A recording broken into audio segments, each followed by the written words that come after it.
lot for this. There's 3 pages of like channeling. This is a personal reading for a client who's going by the name Princesa.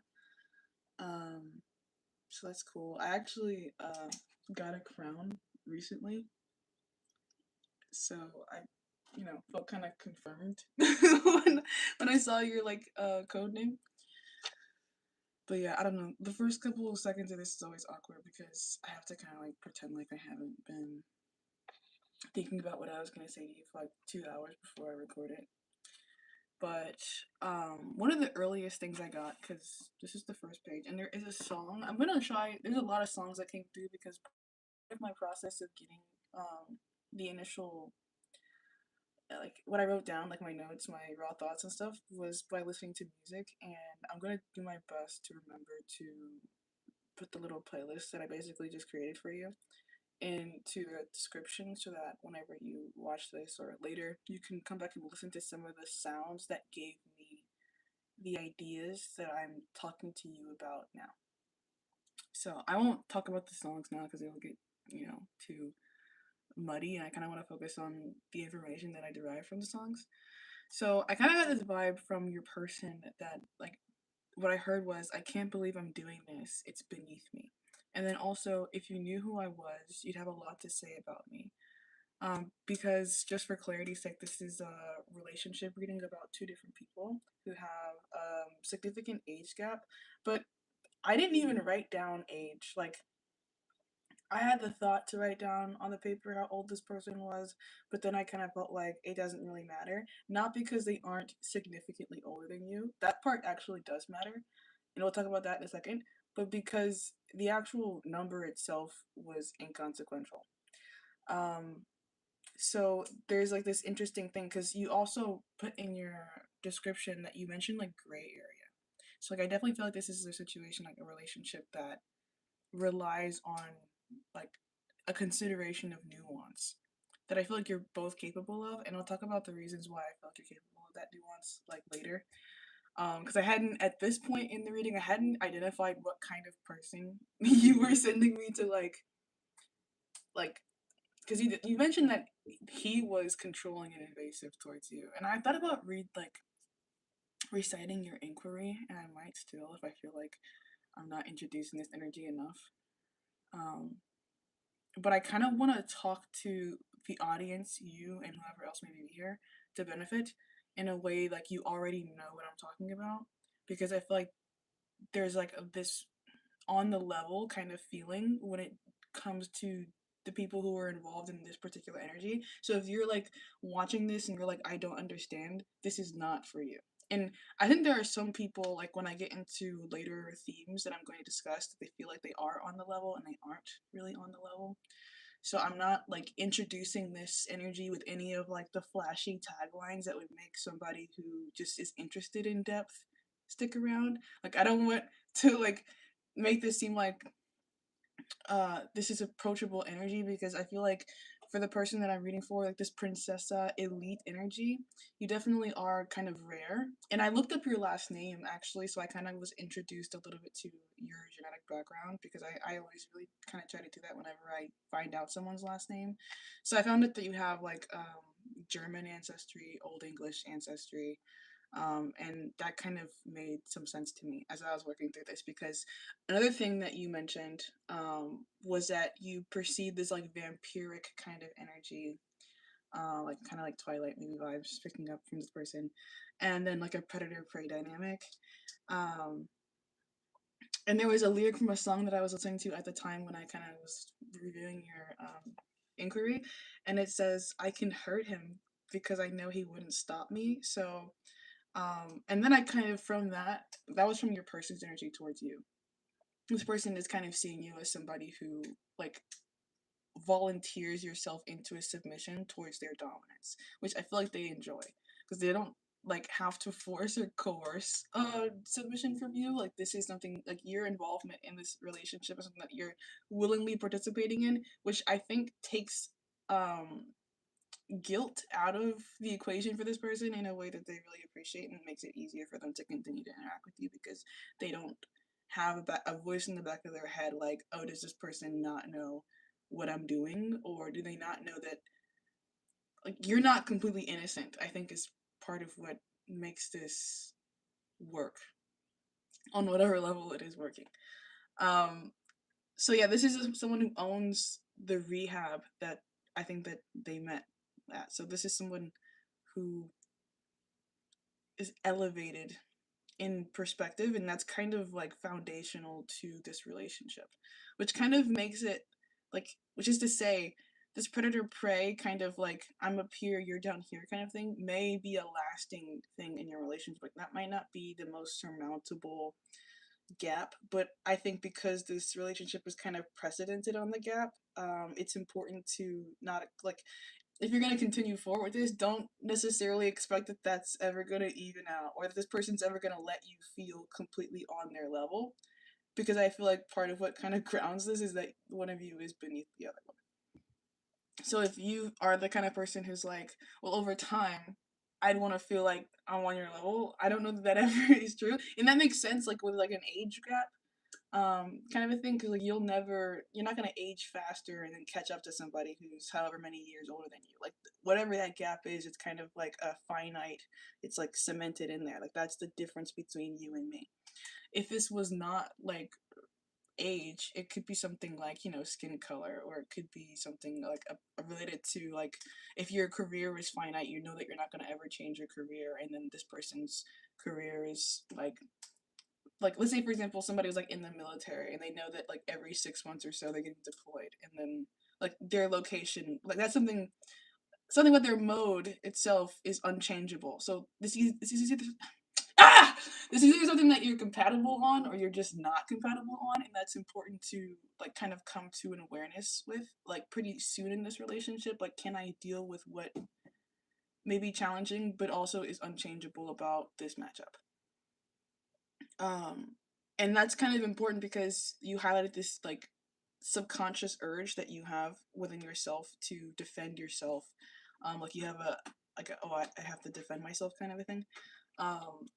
And then I got like from your person's side, because I can really sit in between you and your person's energy pretty comfortably and see both sides, which I think is probably the reason why you chose me as your reader. um because I can hear your person being like, what triggers your survival instinct. They like because right after this on the paper, I got the warning psychopath kind of like blared up, because I could feel this person wanting to kind of like poke you like energetically, so that they could literally watch you have reactions to like their poking. Like scientist energy. Um and that's interesting also because I also channeled Austrian energy while I was like, you had like this German Austrian kind of vibe going on with like this super, and that's my Hebrew cat. So she's maybe a little crazy at the mention of all of the enemies, but I'm not worried about it. So yeah, I think your person could be a psychopath, right? So I think that there is a curiosity about you and your energy, and this person has a desire to kind of like poke you and see how you react to their presence, to their impact on you. Like I think this person has like like a curiosity about you. Like, you know how in Twilight, Edward is like, dude, I can read everybody's mind here but yours, and that's kind of why I love you. It's because you genuinely kind of give me something to think about. So I feel like you, not so much that this person can like read minds, but you're not showing up as something that is typical or easily predicted or easily controlled.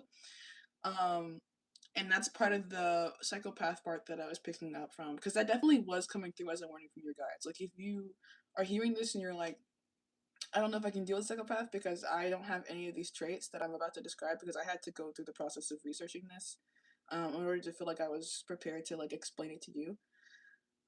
If you're like, dude, like this is somebody who's out of my league, then respect that. Like if this person is, you know, like I'm not trying to make you feel like you're weak or anything, but like if this person's like too much stronger than you, then it's totally okay to like drop the ball and like, you know, pick up a lesser psychopath. Because with this person being 40, I don't know how old you are, but I know how old I am. And I'm like feeling relatability to you in this energy. So this person would be like almost 20 years older than me. If not like 20 years older than me. So like in all honesty, like me, I would be nervous. Like I not that I think that I'm not completely out of my depths that I wouldn't be able to catch anything, but I would honestly be nervous. And that's kind of what was coming through when I was like peeking my head over to their side of the energy. Because they were saying, I'm better at this than you, and I've been pretending for longer than you. So like you met this person like as a patient at their rehab facility. I'm willing to bet this person is also an addict of some kind. And like this is like okay, so what I wrote was they like you because they can control you, or they like you because they can't control you. This person prioritizes image curation, and um, maintenance is important. So this person likes a manicured person. Maybe not always externally, but like at least internally manicured. Where like maybe you've experienced, like you went through some kind of education process, or like you literally went to their program, right? So they feel like they've made you better because you've come out of the program, and ideally you're functioning with less like addictive quality. Um, or addict quality. And then it's more interesting to see someone in a fucked up position than it is to see someone in a normal position. So like an imbalanced psychopath might like fuck you over just for the sake of like fucking you over, just because they can, right? Like so I don't know what kind of person, and you'll figure that out, or you'll know like based on your interactions with this person. Like I don't know how reckless with their own psychopathy they are, because with this person being 40, like they're either really good at it or they're really bad at it, but I feel like this person's really good at it. Like if this person is walking around as an owner of a rehab facility, I would be kind of nervous because this person has then maybe like proven some kind of dominance over their own hunger in a sense. And then they also are really good maybe at seeing other people in their hunger, and then they can also like identify different stages or like levels of hunger. So this is somebody who has like um a level of psychological understanding that I would think, you know, either like mirrors my own as a psychic person, because part of my psychic ability is just based on my ability to relate to other people. So like I've been under a lot of pressurized situations so that I can recognize when someone else is in a similar position.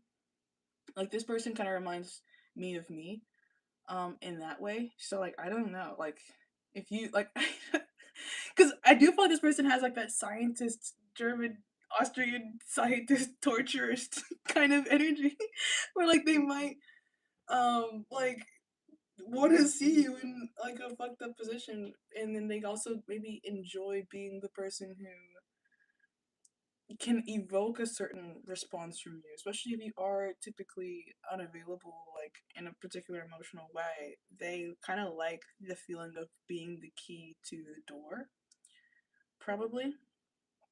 Um, so like as far as that dynamic, right? Like, will you ever fully have the key to the door? I don't know, because this person likes being the one who's holding the key, and they like that even if they give you the key for a time, you kind of have to give it back in a way.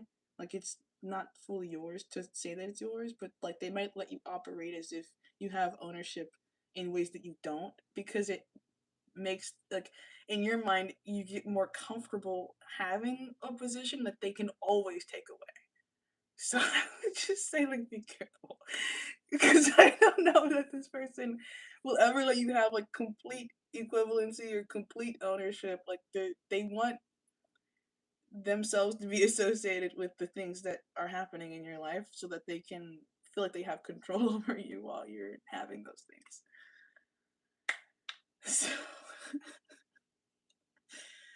yeah.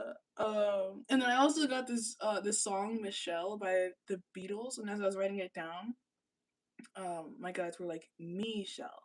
So this person has narcissistic traits about themselves. And one of the things that I like about you is that you kind of maybe remind them of themselves in some kind of way. So Michelle, this person, Michelle, like you are a vessel, maybe even of an aspect of this person that they are not actively living in. So they enjoy that there's an object outside of them that reminds them of a part of themselves that's on the inside that they don't necessarily have to embody fully, because through association to you, they kind of live through that energy. And that could be related to the age gap, right? Like this person could have like this inner child, because we all do, and their inner child could really like your expression of whatever you're expressing, and they're like that could be part of what makes them addicted to you, is that they see you living in a way that makes them, their inner child, feel good. um so yeah.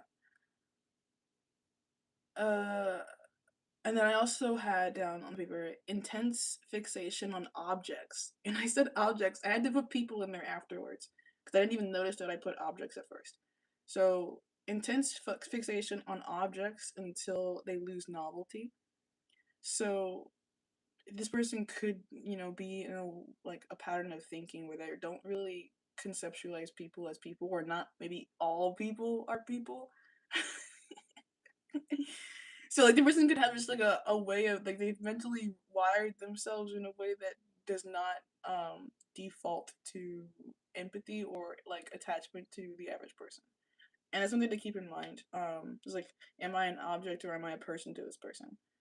And not be like personally attached to that too much, because this person definitely is not, like, when they're categorizing people versus objects, like they're not being emotional when they're doing that most of the time. In fact, you might even be somebody who originally fell into the object pile and only was later resorted into the people pile. Like you might have literally just been an object for this person for a while. And that makes sense if you were like under their care, right? Like this is somebody who probably, like, I'm willing to bet, at least attempted to keep you in an object pile for as long as, like, any risk to themselves came from putting you in a different category. Because it could not be like people versus objects, it could be like patients versus non-patients, right? So this person, like, you may have witnessed this person treating you according to their station, right? Because they're above you in a caregiving role. So they may have been like, so if you notice, like, after I got out of the program, things started to be different or weird. This person probably got used to like addressing you in a certain mode that they no longer like they may not know how to all the time be anything other than that um mentor or like caregiver. Not because they don't like the idea of that. Um but this person, like you said that you felt occasionally triggered into the need to feel defensive. I feel like this person has a similar thing. Or they might have a perception of having something to lose in engaging with you in the freer way that they might want to occasionally. So I went into the process of explaining to myself what psychopathy, or what it meant to be a psychopath, was, and I fully felt like while I was like reading this definition that these were traits that could apply to me, until I realized that there were sociopaths, and then I felt as if I might be, a little bit more like of that erratic type of like person.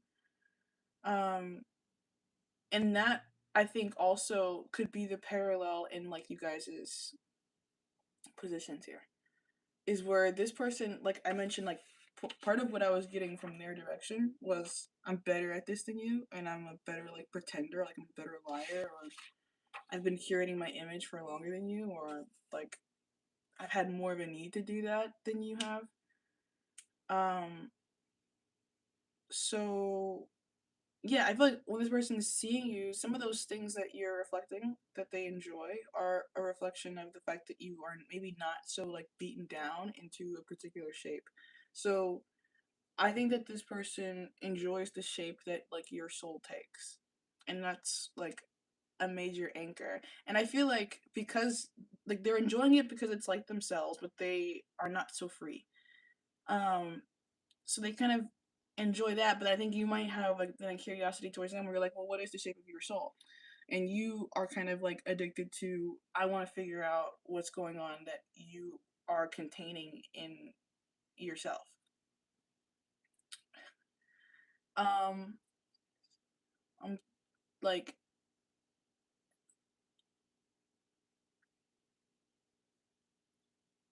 this person like might be like internally pressurized, and I feel like you're somebody who like you're like a distributor and they're like a condenser. Like I hope that makes sense. No, like maybe like some of the difference. Um,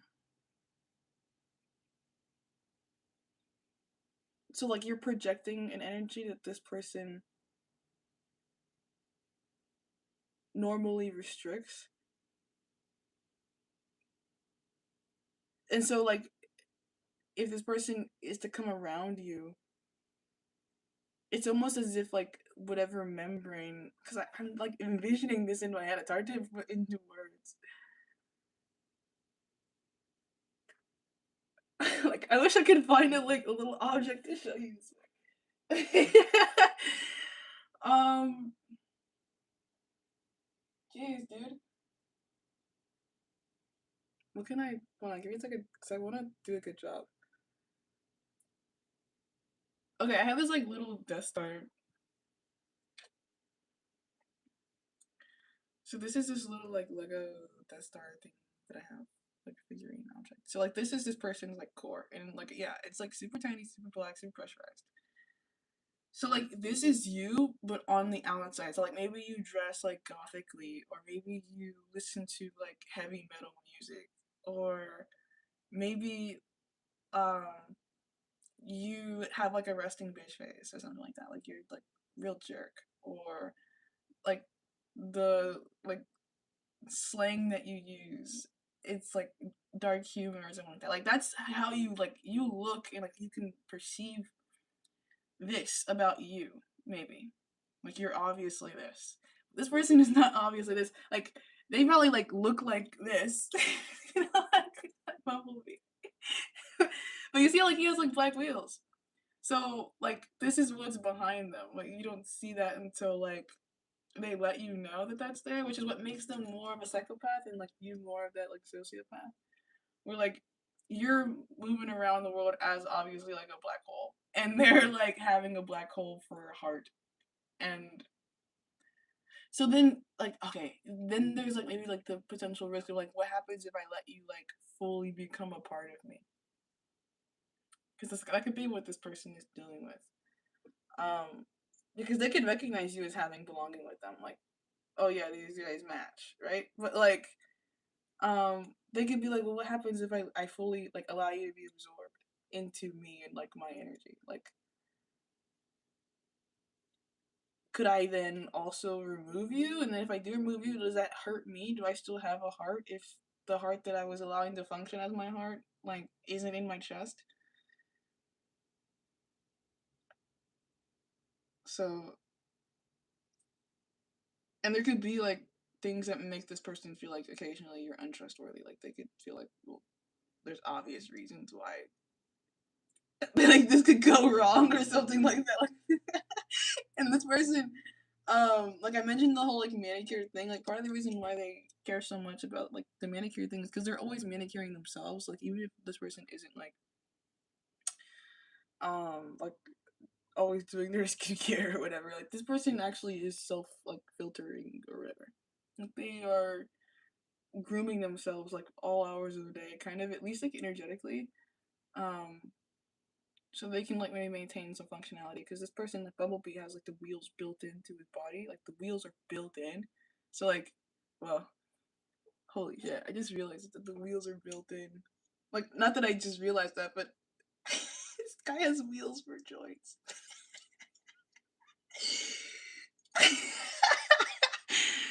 That is so funny. But yeah, like this person, their functionality and continuing that could be of like the utmost importance. Like if one of the wheels stops, like they literally can't use one of their limbs. So it's almost like losing the limb to not function. This person would rather not lose a limb, obviously. Um, Another thing I wanted to mention about the psychopath thing, because like you could just look this up yourself. I don't think I have to like recite to you every single trait. But one of the things that stuck out to me was that this disorder, like it's tested or measured using the hair psychopathy test checklist. And the crazy thing about that, the reason why I wrote it down, was because I was just at my local library yesterday. And for whatever reason, I felt called to look into the Gwinnett County census from the year 1850. And I was just flipping through because I was like, well, I want to know like what the last names are, like, because if I ever like meet up with somebody and like they have a important last name, I don't want to like just now, like I don't want to figure that out at the wrong time, basically. Cause like I can be like a shit talker, or like I usually walk around like I'm the biggest fish that's in that local area. Cause I usually most of the time kind of am, and even if I'm not, a lot of times posturing myself that way, I feel like it's beneficial. So I walk around with like balls. So if I'm gonna like be around people and I don't know them, I just want to know like what predates me. So I was looking through it, and like the last name Hare was literally like they were farmers in this area in the 1850s. And then like today I opened up the thing for the psychopathy test, and yeah, it's named after them. And like it takes one to know one, so like I figured if it's named after the guy, he probably was a psychopath. And apparently it's genetic, so hair is important. Like that last name specifically, but maybe when it comes to like your attraction to this person, it could be related to something about your ancestry, their ancestry, whatever makes you geared, like predisposed to seeing the world the way that you see it. Because I honestly don't think that you're like meeting this person at a place of complete disadvantage to whatever they have going on mentally. Like you probably met some other people like this, or this person could be highlighting some like father wounds. Because another book that I picked up while I was at the library, I just looked at it, was Sylvia Plath. So like you could have some kind of like dark, like like doom and despair, kind of like feminine energy, lucky, like full of dread or like misery. So like yeah, you could be expressing dread and misery in ways that this like bumblebee person does not frequently express dread and misery. And this person could be occasionally comforted by your expressions of dread and misery. But it's because they're crazy. So yeah, um, one of the things that also stuck out to me in my mind was like you mentioned, I enjoy the pain of our dynamic in certain ways because it's done beautifully. And then I channeled the Austrian energy right after that with The Devil's Trill Sonata by Fritz Kreisler. Um, and his description, like on Google, like when I looked him up, he's described as disarmingly charming. And just now I'm thinking of that song by the Smiths. I think it's This Charming Man. And then I also wrote down What is Life Without Drama, because you were talking about the challenging social like surrounding landscape between family and business. So we're gonna talk about that eventually as well. And then the whole like fucked up inner wounding thing, like the attraction to doing the bad thing. I'm intuitively deriving that as having a relationship to the like mentioned Aries Venus, which I also have. And then your 12th house placements. You have your sun in the 12th house. I have my moon in the 12th house. So it's interesting. All right, that's just like introduction to the energy. And now we can like start to pull cards about some of this stuff.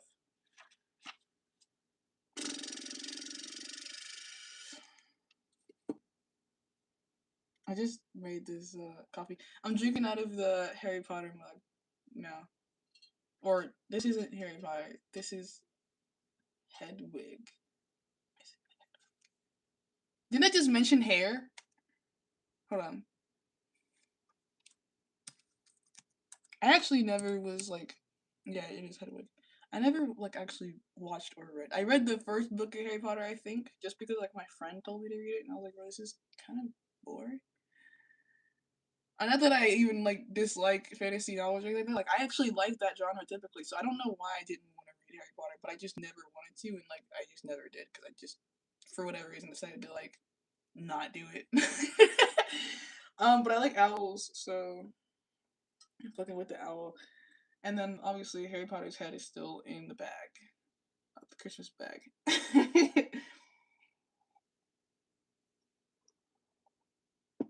I think I know who I'm gonna give that to. I just haven't done it yet. Okay, so I can't believe I'm doing this. It's beneath me. I want to talk about like what some of this resistance energy is coming from your person about like how they interact with you. Like why do they feel like it's beneath them? Like what keeps them from engaging with you in maybe a more full way. So in order to do that, I'm gonna pull out some animals. You mentioned bee stars in your request.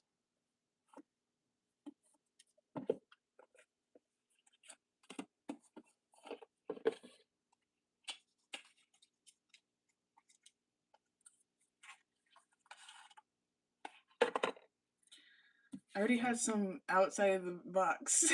So I definitely feel like whatever you're picking up on intuitively, animal omen wise, is accurate.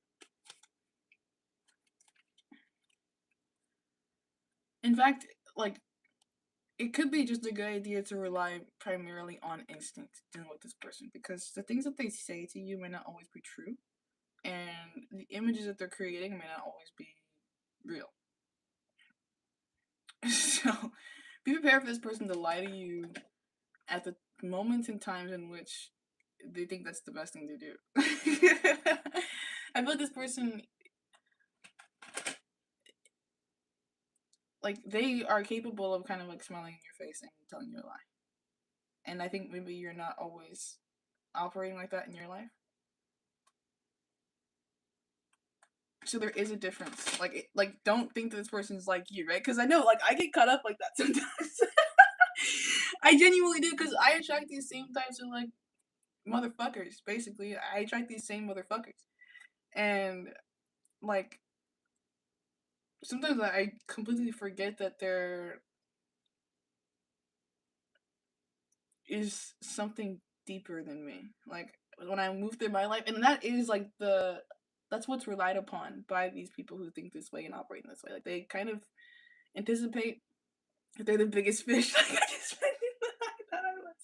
That's crazy. And there's no way I actually am, right? Like and like because I honestly am pretty like I'm not the best by any means, but I'm also not the worst. So yeah, like I think you're dealing with somebody who's a pretty big fish. Um, and they've been big for like a long time. Like when I finished the first page and I started this reading on the right side of my notebook, the right side of my red notebook, which I'm running out of pages in, but that's no point. I finished it and then I felt like satisfied that I had covered the whole page in red. So like this is a 40-year-old man. I don't know like who he is, other than the fact that my guys told me he was a psychopath, but like and then we have Sea Turtle. But this is somebody who like has done stuff. Like this is somebody who's charted. Yeah, they filled the red notebook up or something like that. Like they. And then I also wrote down, if you knew who I was, you'd have a lot to say about me. Fear of judgment, avoidance of reprimand. And then I wrote in the margin right over here, I accidentally connected with bear. And then psychological exploration. So I feel like this person could have went through a time in their life, like maybe like before they ever knew you, when they were like maybe even your age, like that long ago, where this person maybe had completely disconnected with like a sense of humanity, and like they were more connected with bear than they were with like man. um. So as far as like being a hunter, this person has been hunting or like like had hunter operation for a lot longer than you would ever even like conceptualize in your mind. Um, and you're also adorning yourself with this femininity that I feel like this person like would recognize as like reflecting some level of having been sheltered from certain things. So this person, like, they know maybe even that you don't anticipate them as being capable of certain things because they don't anticipate that you've been to a certain depth, or they just know that you haven't. So they're like, it's totally cool for me to just like exist at this depth because it's a completely unknown depth to a person like this. Like this person doesn't even know that this is real. So I can be this and then come back up and look at you in the eye as if that isn't real, because to you it's not real. To me it's real because I go down there, but when I'm down there I'm not even like human.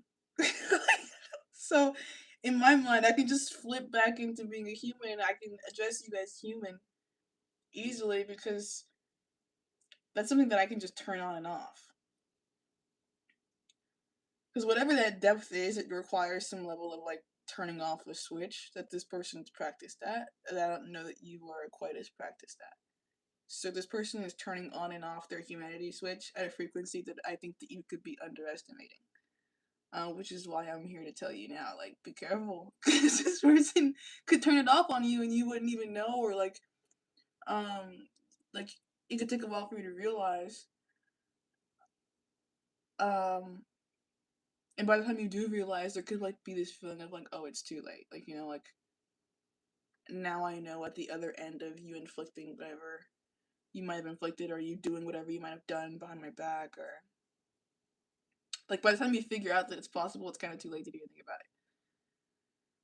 So, not that this person like only operates out of that, right? But I have to tell you that because that's the true reflection of this person's capacity and their size. Um, so yeah. Or you might have even seen this person be a certain way towards someone who doesn't look anything like you. And you might have been like, okay, I'm attracted to the fact that you're mean to like those guys. And then you might think that this person will never turn that on to you, but that's just not true. Like this person could and like would. So yeah. Disarmingly charming. Like,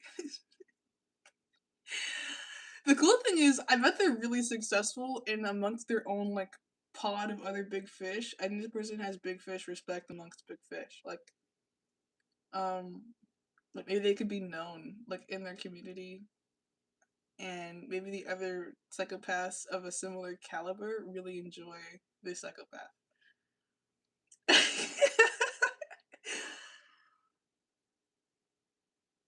uh,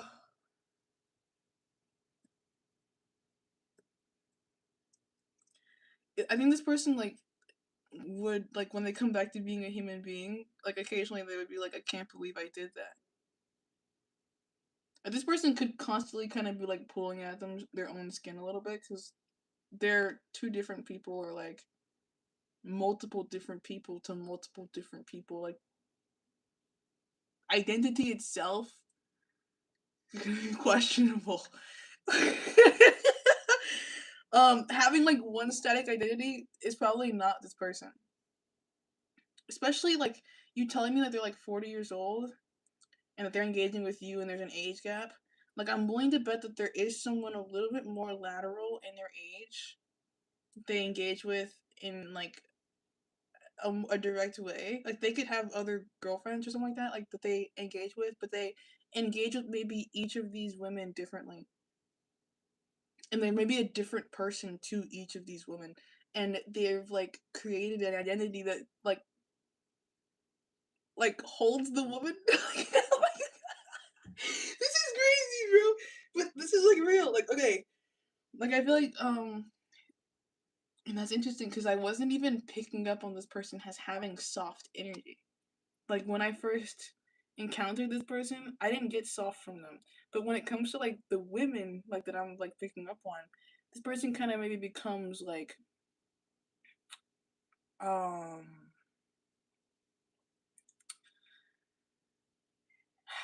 How do I explain this with words? You know those little like all over like the internet where people like couples put their hands in like a cement thing or whatever and they put it in there and then the putty dries around their hand and then when they're done like it's everything's all set they take their hands out and then you put the cement in and it holds the shape. This person has the same like energy as the actual like concoction that you pour onto the hands. Like this person, if they like you enough, they'll become whatever shape they need to become in order for the hands to kind of like stay together. Uh, which is interesting because I mentioned like the like not having a true static identity.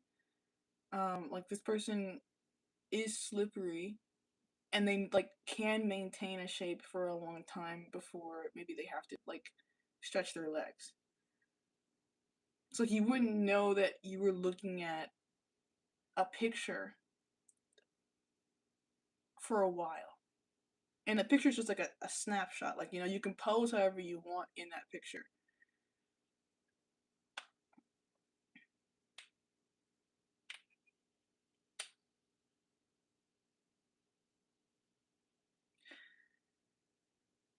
And the sake of that picture is control. Image curation, again, like the manicured vibe. Because this person wants you to have a good picture of them. So that you'll fight to maintain that picture also. Because they're gonna like let you and help you make the little hand mold. And then they're gonna want you to put it on a shelf and then keep like dusting it. And whenever you like kind of get mad at them, they want you to just be like, well, at least when we held hands that one time, you know, it looked good. So they want you to keep dusting it off for them, and then you maintain that. You maintain like the picture. That's why they fight so hard to make the picture look good.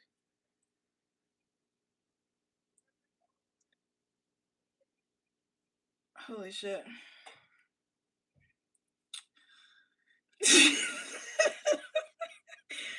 Ooh, this guy is crazy.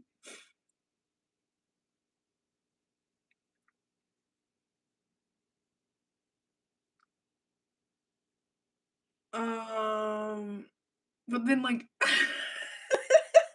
outside of moments that like really matter, this person might not always be showing that they care. And it's because this person has limited empathy. So let's say they take you on a date, it could be the best date of your life. Like you've never had a better date. But then you don't hear from them for 2 weeks. It's because they spent all their energy on that date. They gave you all of the good guy they had, and now they're gone. They need to maybe even almost recharge by doing the other things that they're doing in the league that you're not in, or in the relationships that you don't know about. So I hope that it doesn't seem like I'm like dragging this person. I'm not like trying to because I attract people who are like this too.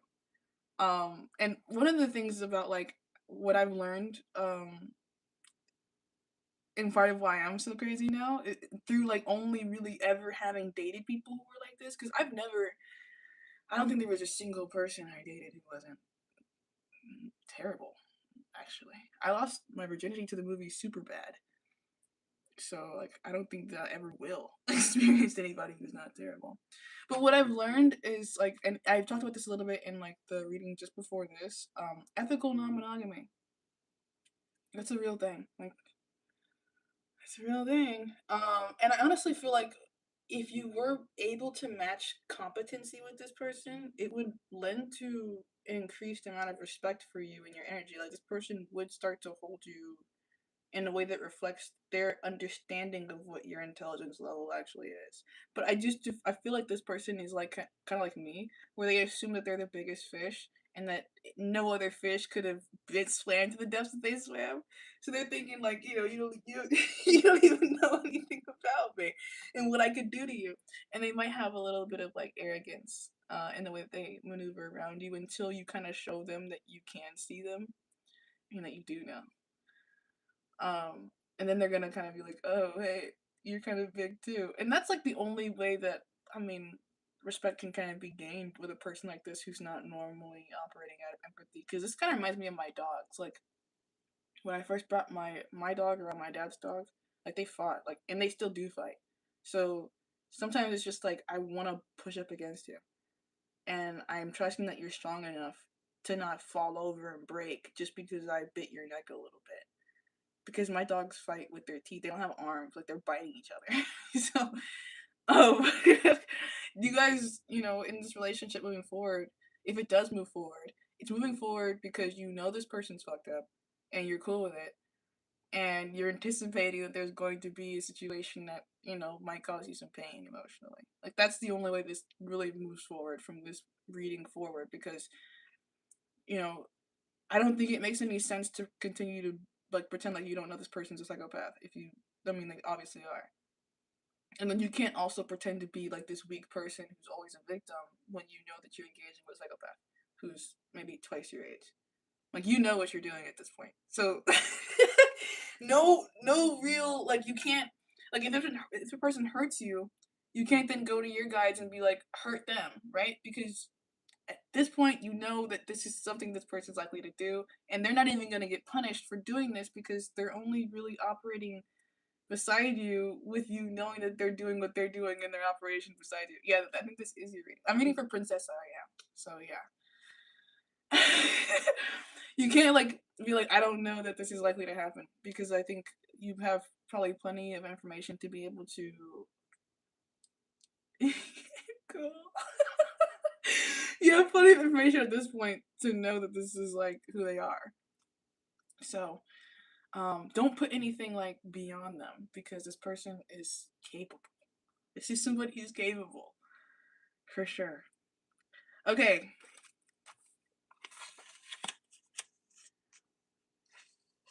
Um yeah, I'm meant to be at the part where I'm pulling cards now. I don't know why I stopped again.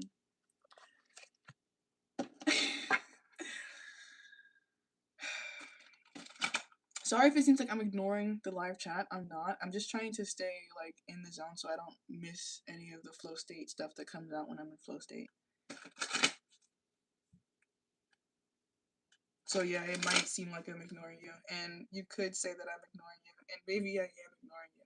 But I do think we'll both agree at the end of this that it was worth it.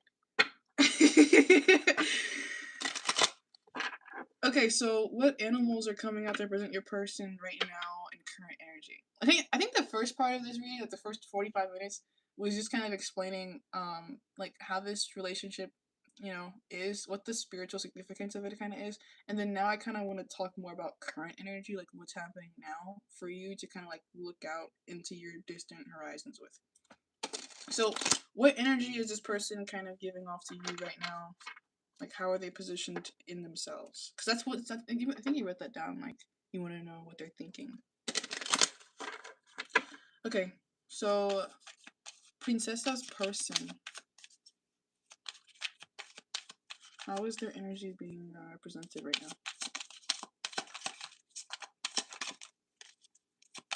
A couple of cards are like popping up, but then not flipping over. So like two actually. So I definitely feel there's like at least two selves that this person has that you don't see. And I don't even really know what I mean by that. One of those could be like the addict self, right? Because we definitely know this person. Well, I don't know if, I mean, I don't know, because I don't know this person at all. But I wanted to say that we definitely know this person's an addict. And even if they are just owning the rehab clinic, I feel like there has to be some kind of personal. Yeah, okay, cool, I'm right. So you might not know that part of themselves, and that's because it's restricted. But there's probably another part of themselves. And I mentioned, like I wrote down, I accidentally connected with Bear. So you might not know Bear or Addict as well. But they're there. And Bear and Addict actually could be connected selves. Like, Addict could have come from Bear, or Bear could come from Addict, or both could, like, feed off of each other kind of cyclically.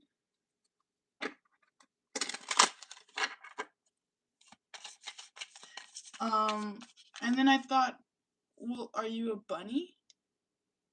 This person could have thought, like, when they met you that you were a bunny.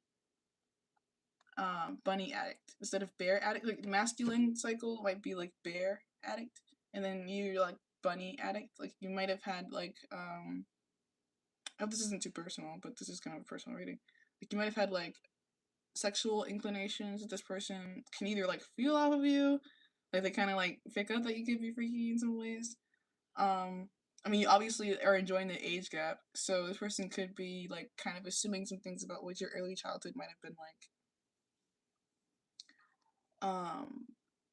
But yeah, they could like the whole bear bunny thing.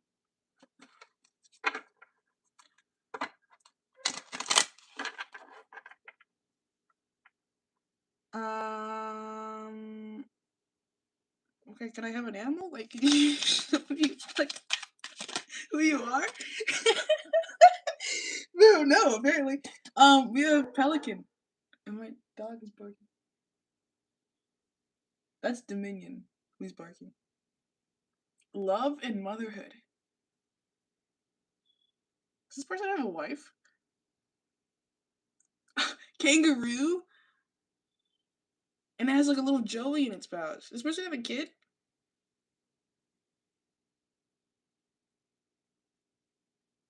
Oh, they may not, like, be with the person who I thought was a wife, but there could be, like, a mother of a child. And that's what I was saying. Like, this person probably does have somebody, like, closer to their age that they engage with more on that peership level, but that might not be working out. So they might be outsourcing. My dog is, like, continually barking. So, like, he might still kind of be chasing after that woman because it's, like, mother of my child. And, like, dog's naturally gonna bark for mother of child. But I don't know that relationship prospers or if it's ever going. I don't know. I could try to look into that more, but I can't get past this. Maybe because energetically, that person has some kind of stronghold on your person. Like, they might have done their own, like, magical craft so that their father or their kid never goes too far. Like, even if they don't have, yeah, I can kind of see.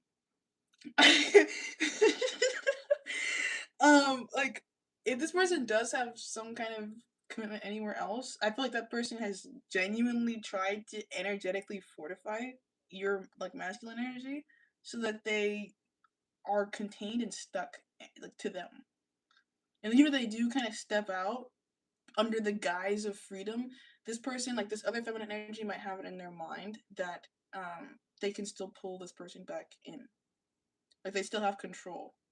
Like, whatever control they were trying to get, maybe even through creating a child. Because this person could have been trapped in some kind of way. I don't know. Like, I don't have a whole bunch of proof to be able to drive this. I'm just picking up on the vibes surrounding the situation. Like, this person may have had a kid and then, like, didn't even really, like, need to or intend to have that kid, but, like, you know, they are maybe, like, the pelican, like, they're carrying responsibility. Like, they're like, okay, I'll just, like, carry in my mouth, like, and I can still use my wings, you know, like, like, I got my family in my mouth, but, like, I can still fly, like, whatever. And then the kangaroos, like, this person has, like, maybe a desire to carry responsibility well, but then also struggles to. Like, they have failed in some kind of way. Maybe in a way that this other feminine wants to punish them for. Fuck, this is reminding me of my own goddamn father. Which is weird.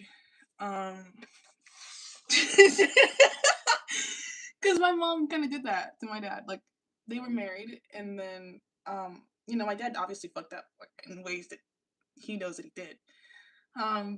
Then my mom divorced him, and then I think, you know, she kind of enjoyed the fact that my dad, you know, probably will never love the same way again. Which is kind of like, duh, because, like, you really, in my mind, only get married once. Like,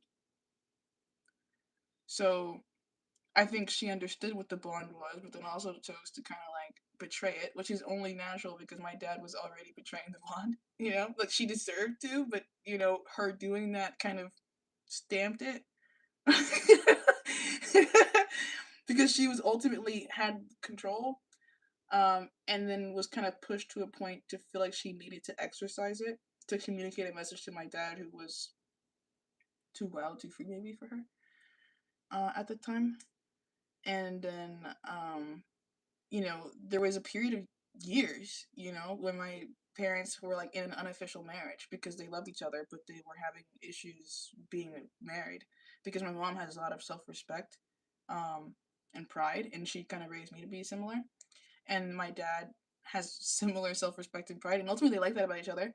But my dad was just like, I don't know, like honestly, they don't even talk about their marriage, so I can't spectate too much on it because it's far away. The concept of my parents being happy is far away. So that's why I'm kind of like, when I'm reading this energy, I'm kind of like, okay, if you were like coming into this, like, like depending on how this continues to go, like there could be a possibility because my mom and my dad will never be together. And I knew that, like, a while, like after a couple of years after they were trying still. Like they just you know, too much probably already happened when it comes to them. So does my like there were times when I was growing up, even like when I would ask my dad. I was like, "Do you still love mom?"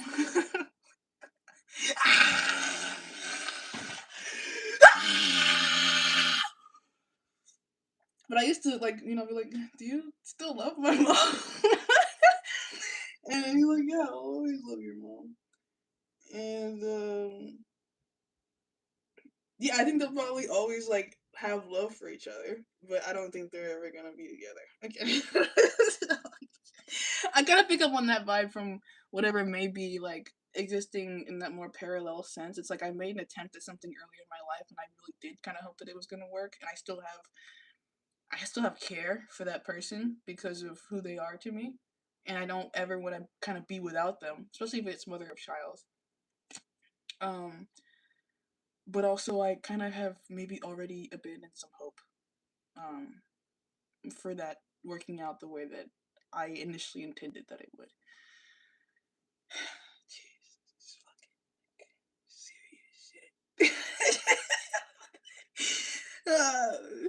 Okay, let me get a drink.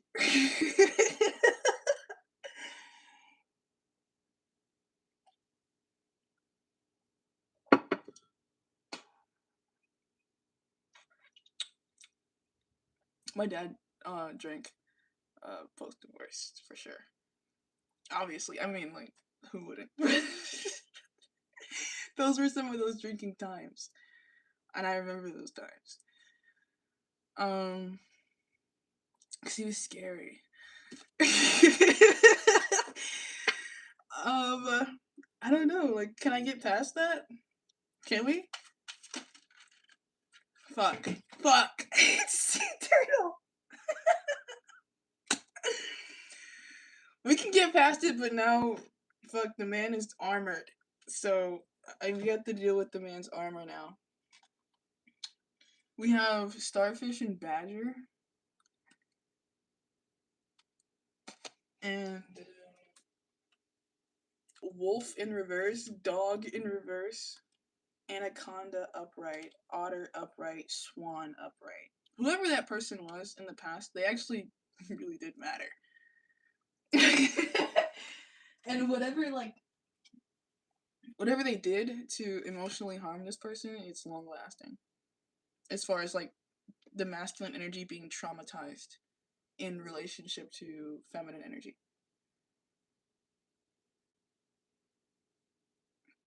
I don't think my dad ever expected my mom to want to get a divorce. And I don't think my mom ever expected to get a divorce either. Um, so yeah, like there could have been like an energy of shock when it relates to the loss of a relationship that was really important to this person. Like it just didn't. It came out of nowhere. It came unexpectedly. Like I wasn't prepared for it, kind of a thing. I felt handicapped even by it. Like the the loss destroyed me, or um like it like You wouldn't hear this person talking about this, that's for sure, because they wouldn't. Like, either like they would only talk about it with like the other dogs and the wolves that are in the reverse who've been through similar things, or they won't talk about this at all, because this is like the most sensitive part of this person, which is why they now have a shell. And the key word on the sea turtle card is longevity and introspection. So this person like they would have in their mind created a like maybe even immediately after this happened or in time after, they were like, I'm gonna make sure that this never happens again. And this is how I'm gonna do it. This person could, when they're angry or hurt, become very cunning or spiteful towards like the external world. Like even sadistic. So they're like, this really hurt like super bad, and now I'm gonna make sure everybody feels my pain. Which is why I say be careful with this person, because they could be seeing you as like young and green, and like you'll fall for anything, and you know they might only really believe that you're not green after you prove that.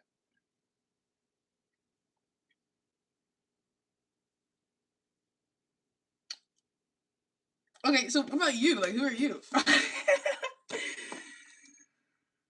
So, what animals are you coming out with?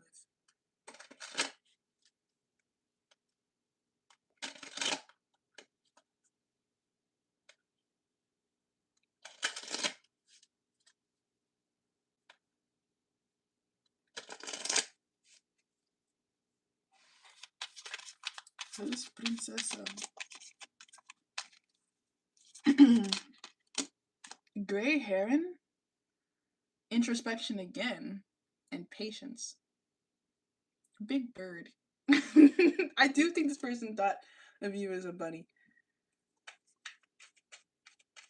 But like one of the ones to go after, if there was ever a bird to chase, then it was probably you.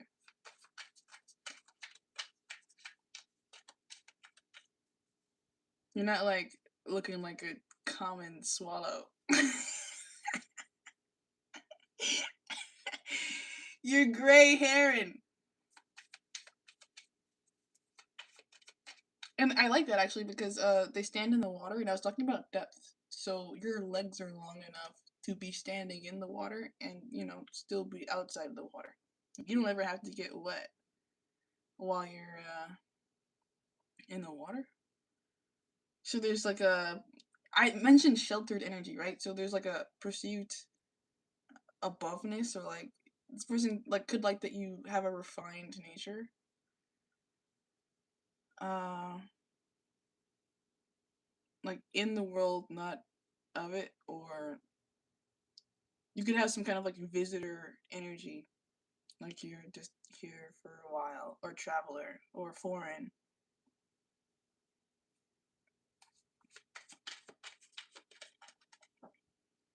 We have wolf. Came out for you too. Instinct and loyalty. So I thought this person can feel that your attention's on them, and I think they feel like they feel flattered by the fact that you know you're. I don't even know how much younger you are than this person, um, but you're younger than them. You're of quality, and they can tell that you want them. So I think this person's attracted to whatever effort you put in towards expressing that to them.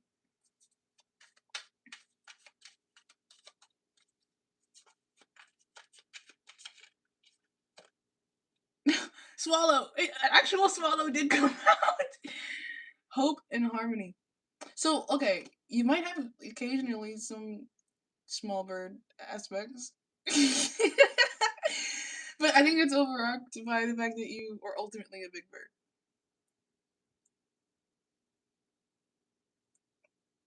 Like occasionally this person might feel like it's really obvious what that age gap is, or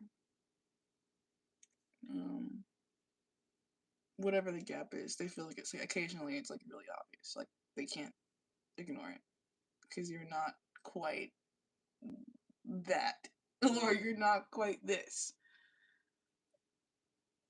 But I do feel like, you know,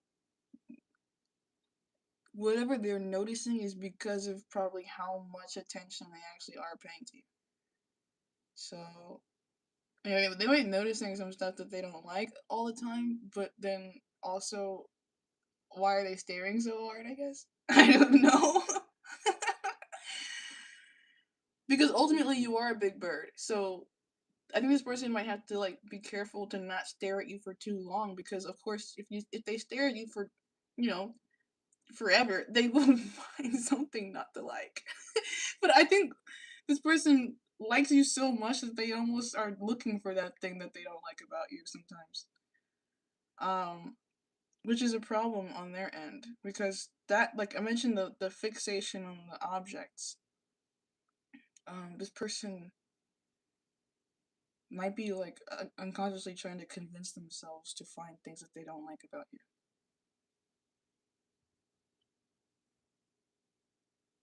They might occasionally want to make you feel small, even though you're not, and they know you're not. But like they might have one of those urges, or some of those urges, like related to their own being a psychopath, that makes them feel like they need to exercise dominance over you that they don't actually need to have dominance over. Like they just might be a control freak actually. I have this like ongoing joke that that's like a blue-eyed trait. And I have a like my biggest dog, Josh Allen, he's blue-eyed. And sometimes like I'll just be like minding my business and he'll just be staring at me with like the creepiest eyes. And it like sometimes will like genuinely kind of like run a chill like down my spine. So, and this is like the wolf card. He's a Siberian husky, so he literally looks like a wolf. Um, yeah, like I think this person could occasionally just be like a big thing with big eyes, and they focus so much on you that they are finding things wrong. And especially if like there are those other women in the life, there could be occasionally like the comparison between the different women. But this obviously like this person isn't comparing you not knowing what those differences are, you know? Like they're they're knowing already what the differences are, but they like in their own mind, like they're like, oh well, woman A wouldn't do this. Oh my god, that's pissing me off. Like just hearing that in my head makes me so mad. Um, what the fuck? But they could be like, fuck, I hate this person. I like that makes me want to hate them.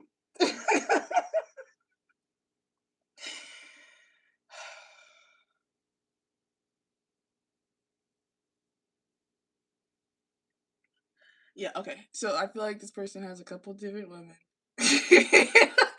And I feel like there's like person A, person B, person C, and like when they're engaging with like, because it's like separate. These aren't women who maybe even know each other. It's just like when they're with the other one, they're like, okay, yeah, like that one wouldn't do that. That's why I like that one for that reason, or like that's why I like this one for this reason.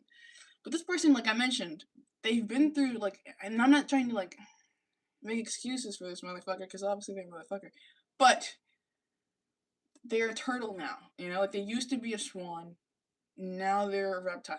You know, so like this isn't always how they were. They weren't always so that. Um, but that kind of does seem like how they are now. Like like when they're engaging with you, they have like a lot of experience, and that makes sense. They're 40 years old. Like they've been with different people, so that they can compare, and they do maybe have certain preferences for what they like to interface, and then in their own mind. I can't judge them for how they're thinking. I just know they're thinking this way, and it pisses me off. So let me just talk myself down. uh, yeah, I just feel like they have the ability to compare, and they are comparing. So yeah, I do think it is important to mention that there are times when they are doing these comparisons, and that you are shining through as a preferable choice. Like, you're not, like, on the totem pole to be at the bottom of the totem pole. You know what I'm saying? Like, they didn't recruit you just to punch you in the face. They actually did like you. But you're one of maybe a few that they like, and there's a brand that you offer that the other ones don't. So don't change. I think that a lot of times there's like as soon as you find out that there could be someone else in the equation, you kind of want to become that person because you feel like there's something that they're doing that you're not doing, and then there's like I'm deficient. You're not deficient. This isn't like a thing that has anything to do with you. This person's just fucking insane.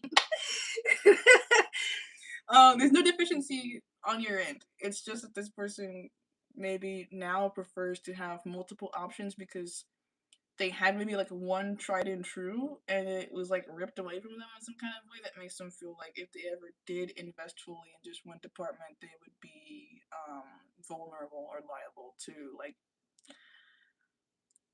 loss that could not easily or quickly be recovered from, and that's like a major point of fear for this person now. So yeah.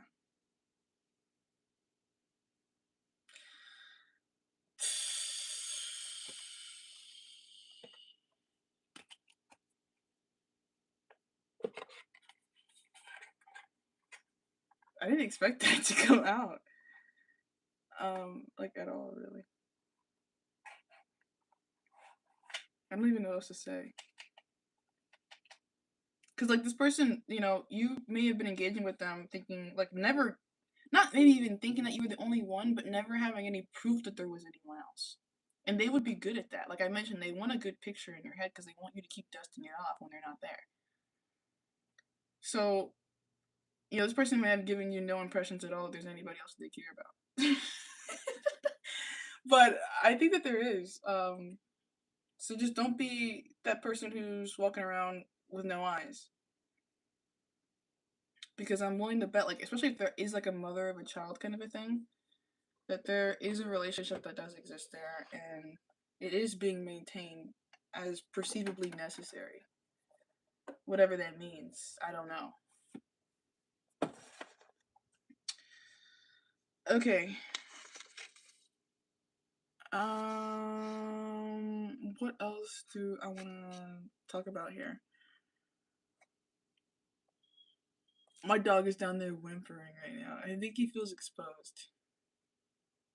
And like because we now know this, he's going to experience rejection. Which would be the reason why like you would be kept out of the loop about the other person. Is so like if you did know about the fact that I also love someone else who's not you, would you leave me? Yeah. Let me check on my dog, make sure he's good.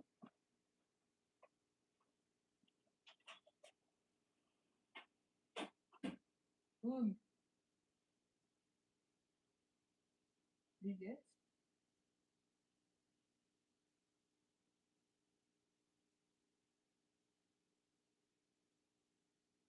He's too tired. Possibly understanding.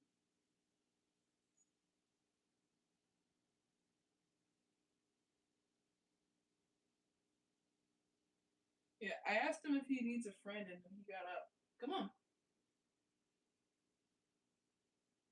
So you might need to just be this person's friend or something. Like, not uh so much.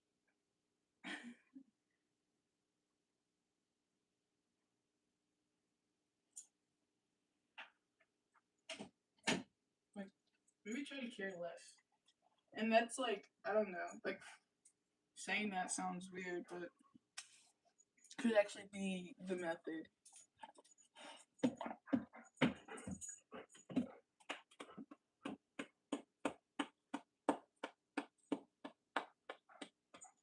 Method might be caring less. And there's a couple ways you can go about doing that. Historically, for me, I've, you know, become comfortable with ethical non monogamy. It's like, I don't really feel like, it's fair for me to put the full weight of my expectations on anybody anymore, and I don't like being disappointed, so I just don't. And I fully operate currently with the understanding that my partners are having other partners. I know that. Nobody has to tell me that. I know that. Yeah. But I, like, it's not so big of a deal. That's what I think I meant by like the whole league thing. Like it might be a good idea. Like if you guys have never discussed that you let this person know like whether or not you could match that level of depth. Like if you let them know like, hey, I like you, but I think it would be. I like to orbit the person, but like be open to. Yeah, I'm an orbiter too. Like I'm definitely a moon. So there's usually a primary person for me that I attach primary ambitions to, and then like there's whatever exists around that just kind of occurs. Like I can imagine if I went into like a workplace environment, I probably would have like a crush on somebody there that I just like did for fun. Like I like like like there's people like at the gym even like you'll just see somebody and then you'll be like, oh yeah, you're attractive, and like you just kind of engage with it in like a mental space. That's usually how it goes for me. Like I'll have like somebody, and then there's like people who I just notice. Like I'll notice other people. um, but as far as like really sinking in, like it's usually for me just like one person. It heals a father thing for me, I think. I don't know if it's that per se for me. I think on some level, I've always kind of felt masculine, so it's easy for me to understand why masculines are like that, because if I was that way, if I was a man, I would be doing these things. Like this would be me. Like I feel like God had me incarnate as a woman just so that I could do the whole like empathizing thing more, and share some understanding. But yeah, like this was I would be doing this. Like I would like I would be doing this. For sure. Which is why like I don't judge it. Um like even like hearing that this person would keep a whole relationship from you, like yeah. I don't really judge that. Okay, so I'm gonna pull from the intuition oracle because I kind of want to see like what are you both learning like through your connection, because I didn't mention those other relationships to like bring them up as if they were like threats to your position, because I don't think that they are. I also felt Paul to mention that he's psychopathic, but he wanted me to move in with him. So I'm like, wait, can this be a freaky fantasy? I would say do that like after a while of thinking. Like make sure you're really ready. Um because that creates like the permanence. Like they want to like how I mentioned the whole like they want to hold your hand and they want you to keep polishing off the hand holding thing. Like if you agreed to move in with this person, then you're like doing that forever. And I actually, or not forever, but it's a hassle to move. um, this actually became a relevant thing for me because I was in a relationship. You're making some sounds that are starting to piss me off a little bit. I know that you have everything that you need. Yeah, you are here with me now, and I hear you, and I love you. Can I finish my conversation? Shit. Um. Okay, brother. You have to come in here. Did you not? No, you didn't. I invited you. All right. See, he's here one moment, he's gone the next.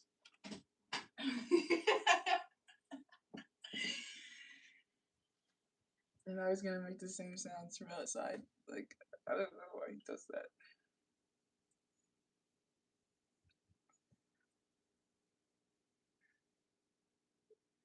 What was I saying? See, it just threw me off. I was in a relationship, and it was actually getting kind of like serious. Like, I let him meet some of my family, and I know that you who's in particular they have the interviews. We're in no contact, but I innately know it's still there. Yeah, dude, I literally just broke no contact. That literally just happened in my life. Like, I literally just did that, and we went no contact like after like he was being a psychopath. Basically, why we went no contact was because he was being a psychopath, and I was just like feeling inconvenienced by it at the time, and uh, I was like, okay, well, fuck, like if that's how you're gonna be, then like get the fuck away from me, kind of. But also, I liked him enough that like I was considering like having kids and like getting married and stuff. So like that's how they were able to basically kidnap me to get you into rehab. Wow. Yeah, beware of a trauma bond with this person because they might take advantage of. Like, I just heard a horn honk in the distance. They might take advantage of the fact that they are like the first person you saw when you started a new chapter of your life, or um the person you were with when you accomplish something in your life. You know, like don't like honor those things as being real, like moments in history, but don't feel like you owe anything to anybody or like you have to, you know, stick it through with someone just because they were happened to be there. Because you ultimately have accomplished everything you've accomplished by yourself. Don't let anybody make you feel like they're the reason why you are where you are in your life. So just be careful of that, because I could see this person try to manipulate that in your mind, like, and I would hate to see you like be manipulated by that. But yeah, like I felt like I almost began a motherhood arc with a person who was kind of like this. So yeah, not that that's like the worst thing that could have ever happened, but I'm grateful that it didn't happen because I don't think that I was ready for it. I don't think I was ready. Um.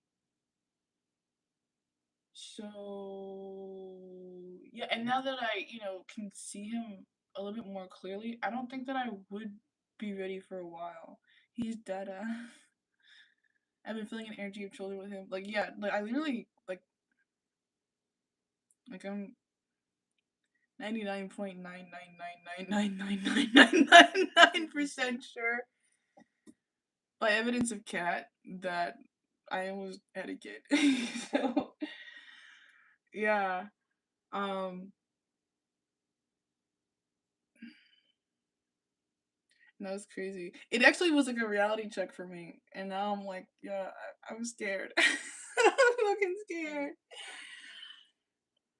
because like I realized like if I were to do that or if that had happened, I would like because I wouldn't want to raise my kid alone, and I also know that he would want to be there. Like he would have wanted to play a part. So like we would have been stuck together like forever. Like and like yeah, like okay, like cool, but also that's scary. Like I don't think it would be like the worst thing if I was stuck to him forever because he's not like so bad. You know, I don't want to make it seem like I think he's like the worst person ever, right? But I like but it wouldn't have I don't think been a good time then for sure. And I definitely want to continue to think about it like moving forward. Like, well, that's something I really want to do, and that's something that I'm just like kind of like putting one foot in front of the other towards. You know, like I don't want to just be looking at my feet that I don't see what's ahead of me. You know, so yeah, it was good for me to realize more deeply, like not just how good a person can make me feel, but also how bad he could make me feel. Um, because I needed to experience the bad because I hadn't experienced that much bad from him, and it kind of like made it in my mind, like it made me think that there was no bad that could come. I was like wow, this guy's so nice, and he likes to hang out with me, and we have a lot of fun together. We like the same stuff, and like it's really easy to hang out with him. We have like similar hobbies and interests and music tastes, and when I want to do something with him, like he wants to do it with me too. So I was just like, you know, in that like honeymoon phase, because that's basically where we were at for a while. Ignoring the monstrosity that exists. I wasn't ignoring it. Like I knew that there was stuff there, but it was just it was the predictable stuff that I was comfortable with. You know, like obviously, like that's kind of normal. So it was like the predictable stuff, that's the stuff that I could kind of like guess that I like, you know, should expect from people who or have experienced in the past from people who I've been with. Um, because he's not outside of my type. Like he's not. I don't know how to say. There are certain things about him that I'm able to expect because of what I've already experienced. Um, but then there are also some stuff that like I completely did not expect, and then those things I was like, what the fuck? And not because they weren't there, but just because I wasn't there yet. Like I just wasn't. I wasn't thinking of him and associating him with those themes. Not because I don't know that they're there, but because the flags hadn't like popped up yet. So now that I know they're there and I've come to acceptance with them, it's like okay, that's who you are. I remember the first time he like really kind of like pissed me off. I was just like, okay, well, nice to meet you, because you know, in the event that I piss somebody off, I would want them to just kind of see me, like you know, because I don't think he was doing anything that he was doing with the intention of hurting me, at first. Um. Or like one upping me per se. Like I think he was in a mode of behavior that existed beyond and before me. And so I was like, okay, well like that's you've always been that, you've always been doing that, so like okay. It wasn't until it started to like feel like my foot was under his neck that I was like, now I need to take my neck out from under your boot. Because you're getting too comfortable crunching on my spinal cord. So I would say, like, you know, be prepared to always do that. Like, be prepared to continue to stand on your own. Like, if you do move in with this person, don't move in with them like, I don't have a job. I don't have the means to, like, stand. And not until you know that you can trust them not to do things that would majorly inconvenience you. Because if I had, like, had a kid with him then, he would have just, like, it would have just been bad. Like, I wouldn't have had the power and control that I need to have. I would have been, like, completely submissive, like, and I would have had to be. I wouldn't have had a lot of options. So I'm not really interested in engaging with motherhood from a position of not having options. That's just not my idea of a good time. So, yeah. What lessons are you guys both learning right now?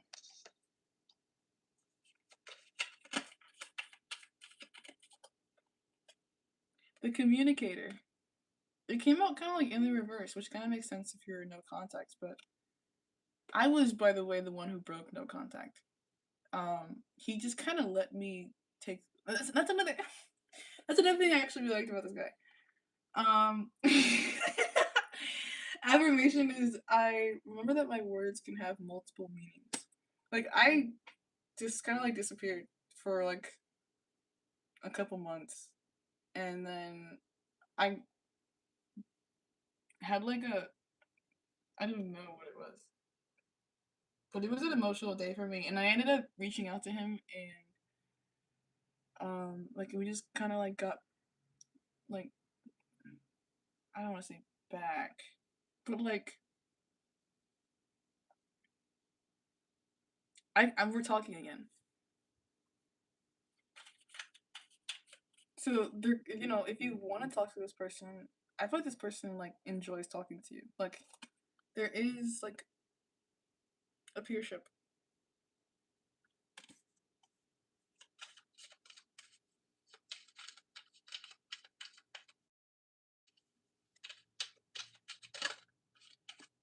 The improviser. Number 41. Affirmation: I effortlessly adapt to deal with unexpected circumstances. This person could actually be wanting you to reach out to them. And when I reached out to my person, like most recently, this was like not that long ago, really. Um, it was like an emotional outpour. Like I like kind of like ghosted him. I don't like to say that I did that, but I guess I did. And um, like I didn't say anything. Like I had a lot of feelings, but I wasn't saying anything about them because I felt like he was just going to like enjoy the fact that I was in pain. Excuse me. Because sometimes I know that he does. So I was like, I'm not gonna give you the satisfaction of knowing that this bothered me the way that it did. I'm just going to remove myself. And I didn't like think I was gonna come back because I kind of removed myself in rage. And then I guess rage eventually subsided into sadness. And then I decided that I was gonna communicate the sadness. And it actually was productive to do that because I think I I realize now, based on our most recent encounters, that I wasn't the only one who felt bad. So I can like detach from whatever feeling of like I'm a victim. Like I can like, kind of make that a me thing and not a us thing a lot easier than I could before. Which is the only reason why I would reach out. Like if I was gonna like just be mad in secret, then like why would I talk to him? So yeah, I'm not that person who's gonna like secretly hate somebody and still talk to them. So now that I don't secretly hate him anymore,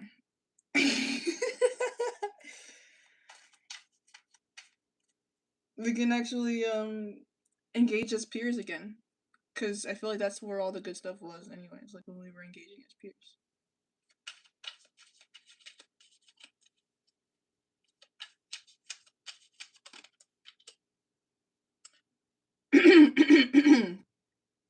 The creator just came out, but then it didn't.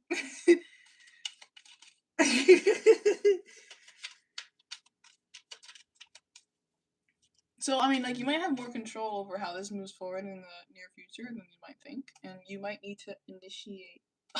The initiator. What the fuck? Number 13.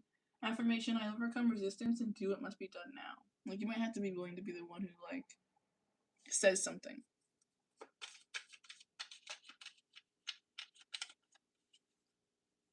Cause like I think with my person, I think he kind of knew that he like fucked me over. So I don't think he was going to initiate any further contact. Um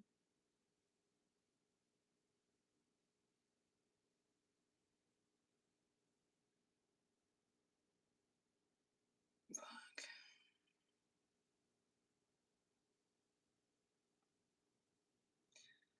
See, I draw the line like or I don't draw the line, but like I toe the line like in my own mind about whether or not it's okay to accept betrayals. And the only reason why I'm mentioning this is because I think it's something that you're probably like if you continue with this relationship, you'll have to like think about this things, similar things. It's like there is no perfect relationship or like situation that pans out like the exact way that you hope it will or without any kind of external circumstance, especially dealing with somebody who's like older than you or like in their 40s or like has like a child or something like that. Like you kind of have to anticipate that there are ups and downs on this roller coaster and that you might like get jerked at some point. And the way that I prefer to love, um like I like to kind of just be strapped in for like whatever is on the ride. Like it's easier for me in my mind to just be like strapped in until the end than it is for me to think about getting off every 5 seconds if I know that there's gonna be a ride that's too heavy or like too high or too low. But it's hard to be able to know whether or not it's the right roller coaster to strap into until you've ridden it for a while. Does that make sense? It's like the beginning of the ride could be super smooth, but then there could, like, you just literally don't fucking know like what you're getting into with relationships sometimes. Like, you just don't know. Um, so this really, I think, comes down to like personal preference. Like, the advice isn't even really advice. It's just like consider, like just consider like what you're like strapping in for when it comes to like the rest of your life. Like, if this person is at 40s and let's say you spend 5 more years with them, they're going to be at 50s, and you could anticipate that that means that they're in some kind of more resolved place, but they may not actually be in any more resolved place. um and then on your end, you're 5 years into the future because of your commitment to this ride, and then like, will you be satisfied with your own choices in the long term? Basically, like, will you be satisfied with the long term ramifications of your choices? Which is why the peership and like the friendship thing could be important, because when I came back to my person and I was like being emotional and I was letting him know it was on my mind, he was like, I apologize for my absence. And then he said that it was okay because like people need to do what they need to do for themselves. So that's the kind of like energy that would, I think, be most productive in a relationship with someone like this. Is like, I can see that you have needs that might go beyond what I'm able to assist you with. And if you have those needs, then you should help yourself. Like, I wouldn't want you to not help yourself because I ultimately have a respect for you. I feel like if that's like what the foundation is, then you probably won't have as many like things to be worried about in being strapped into a ride like this. But if that isn't the foundation and you don't have like an assurance of a mutual respect, then like this probably isn't a good ride to strap into. Okay, can I have one more?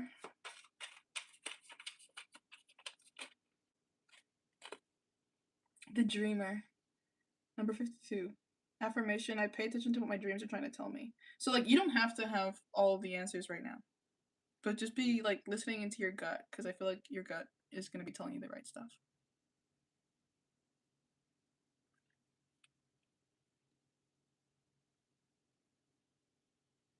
I want to show you all three of these pics. Oh, and then this one's at the bottom of the deck. So like, this is the leaders, I think. No, the partners. The partners is here. I keep my word and put my partnership first in all ways. That's like what's holding it down. And then on the table, it's like it's like, whoa, we're both just kids. We're just inner children. We just enjoy hanging out.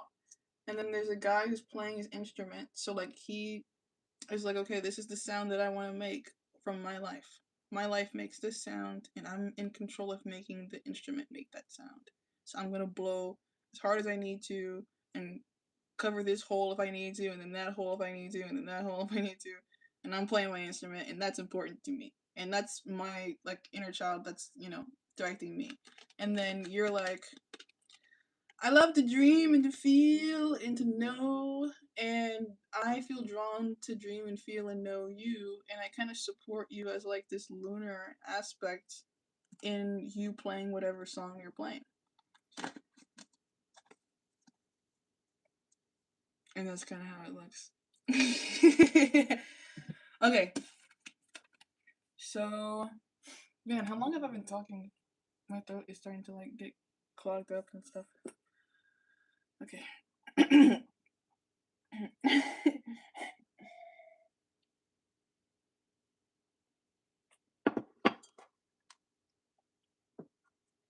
Okay. Um, let me see. What else can I say about this?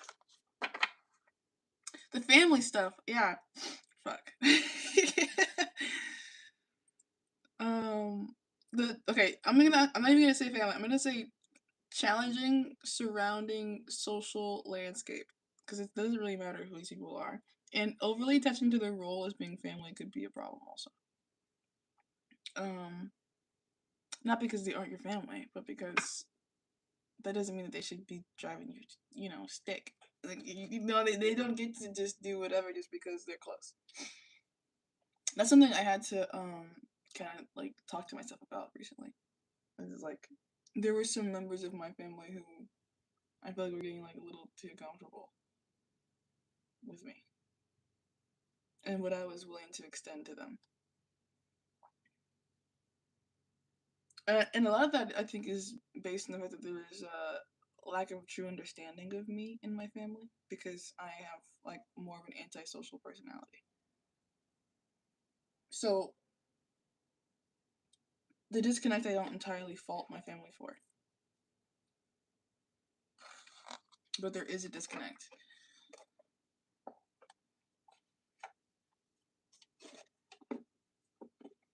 All right. What do we need to know about the challenging surrounding social landscape?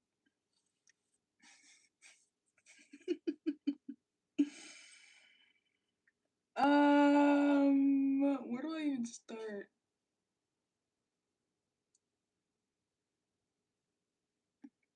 Okay, so how does your family see him?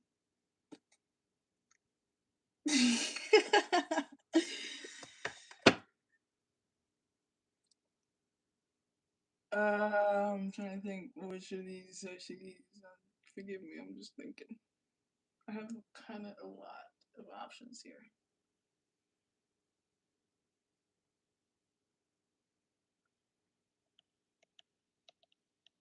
I'm gonna go back to the animal. You did not get far from the animal. And then I just heard the apple doesn't fall far from the tree. So whatever your family doesn't like about this person could be related to like how they naturally are or like where they come from.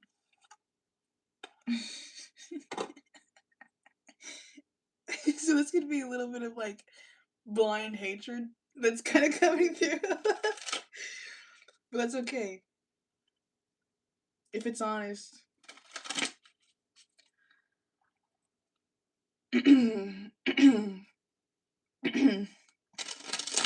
I know you have like the German ancestry, so like I'm not surprised if that's what the case is. If it's a little bit of blind hatred, I feel like that might just be what's natural to you. So, what does your family think of your person?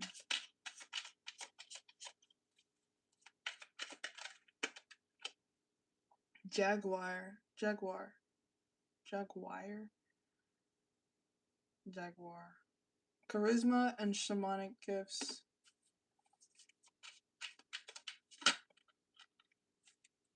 He's not in the tree, but he's in the tree.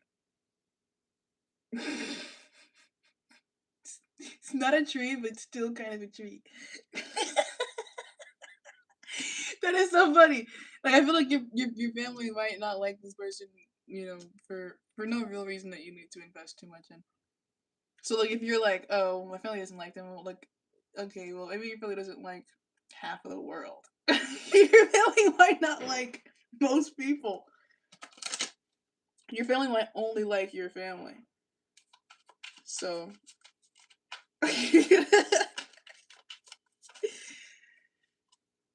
yeah, tiger.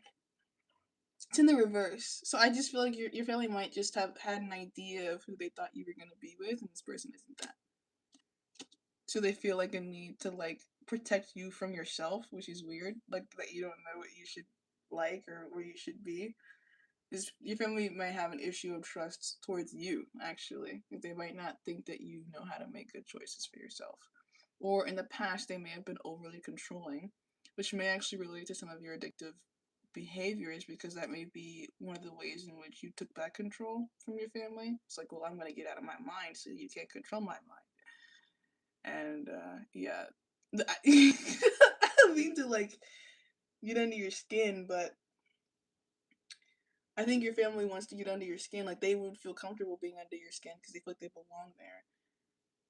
And so you might still have some growth to do. If I mean I don't know, but you might still have some growth to do as it relates to being willing to stand out from your family. Because in the event that you do move forward in this relationship, or like with anyone who's a little bit different from your family, in whatever way this person is, you know, they would stand out. So you would have to have the confidence to be willing to stand next to somebody who's different from you, or at least looks different from you. Because, like I said, in like a really earlier part of this reading, like whatever it is that you have on the outside, they have on the inside, and then probably vice versa. So the difference is like superficial, but to some people those differences matter more than others. It seems like to you, you obviously have maybe more spiritual mind, and so you're not investing as much in like the pattern on the fur. But this guy has a different fur pattern, obviously, like stripes versus spots. You know how much that matters to you. So don't worry too much about the family, like not liking them. Unless, you are dependent on the family for stability.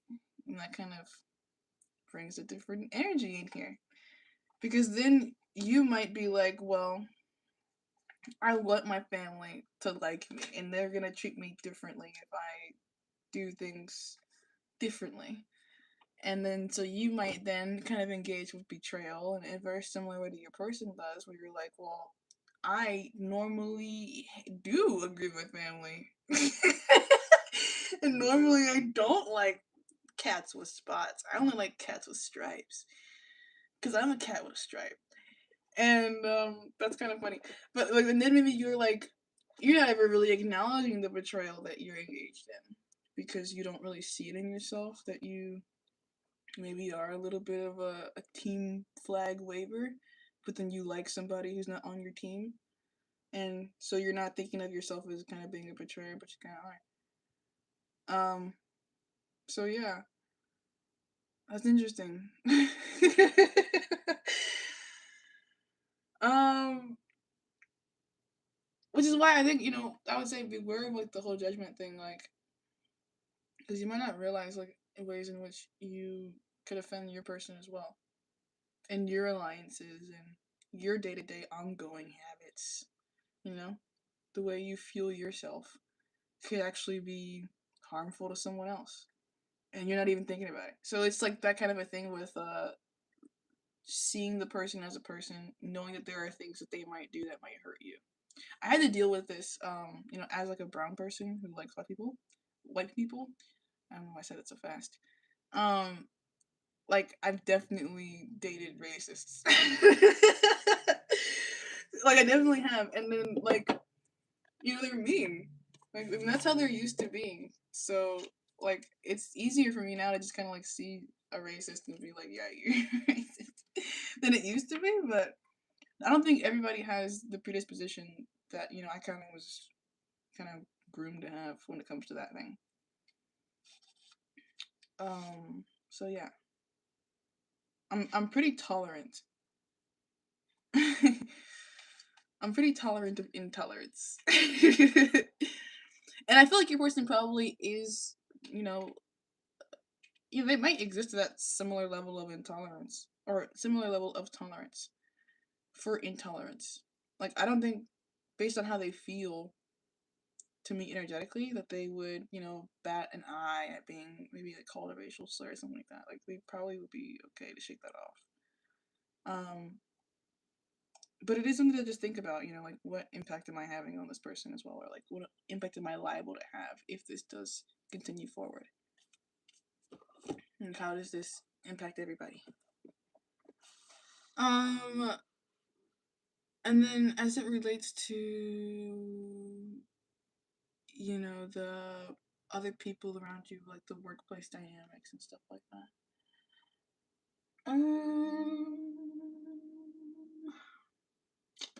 Let's see. I'm gonna use the Citadel for that one. Like, how does the world respond to your relationship with this person? Like, everybody who's not aware of the nitty-gritty details. I feel like if people know, like, you guys, it probably makes more sense than if they don't know you guys, because I think that the similarities that you have are, like, people would agree that you kind of belong together in some ways, but I don't know that everybody can see how similar you are. Okay.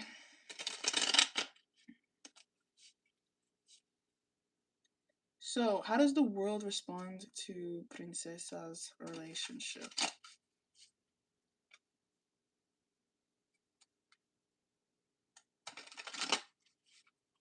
How is the world likely to respond to Princesa's relationship?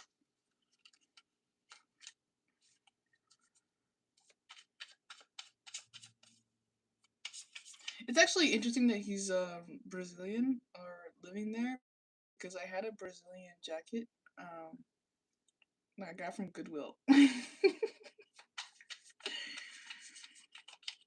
It was green, like yellow and white. The hunter. Wow. It has like a deer and a noose. Not in it, but like the noose is like over its head. The keywords are sure-footedness and predestination. So I think one of you looks like, and that's interesting. One of you looks like a predator, and one of you looks like a prey. But I think in the world, interestingly enough, you look like the hunter. And they look like the hunted. This kind of makes sense if you having like, German last name and then them being Brazilian. Like, even if this person is taller than you and older than you, in the eyes of some people, they're gonna look like you're the one that's holding their hand, which I think you actually like. I think you like that. You like uh supremacy. You're hiding it.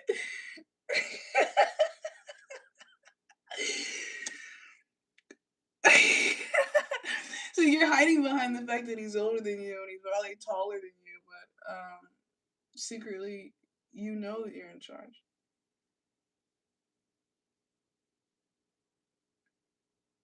Wow. Yeah, I'm in your head. Okay, what else? What do people think when they're looking at this relationship? Yeah, the king in the reverse. That is so funny, bro. Yeah, control, reversal of fortune. So like the slight tinge of dominance that's in your energy, I think this person also likes. Like, they're like, yeah, I'm brown. You're white. Um, yeah, it's like the merchant here. It's a balanced card, but it's in the reverse. So it's not that it's imbalanced. It's just opposite than what you would expect.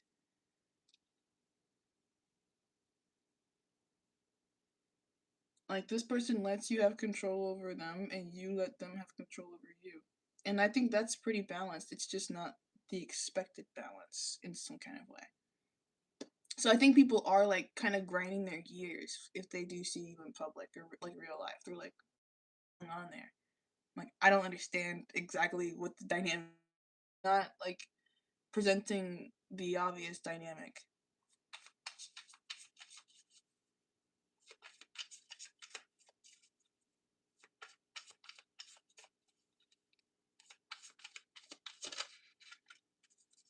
We have the fate in the reverse, accepting help and guidance. I think that there are some people who want to split you guys up because they feel like you don't belong together.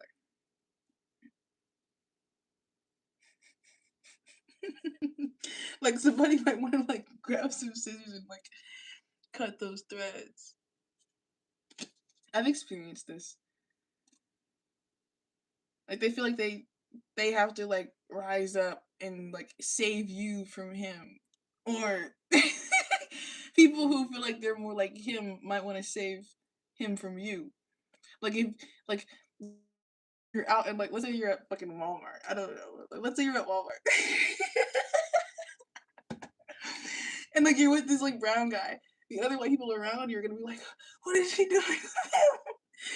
She should find someone who looks like us. Or there might even be other women who are like in your circle who like want to refer like their sons to you. Like they're like, you should be with my son instead. Like my son could do that for you. Like my son even is kind of brown on the inside, so you should be with my son instead of an actual brown person. Like there could be some people who want to like fix you up with the people. Like they want to like choose your partner, which I think you resist. So good for you.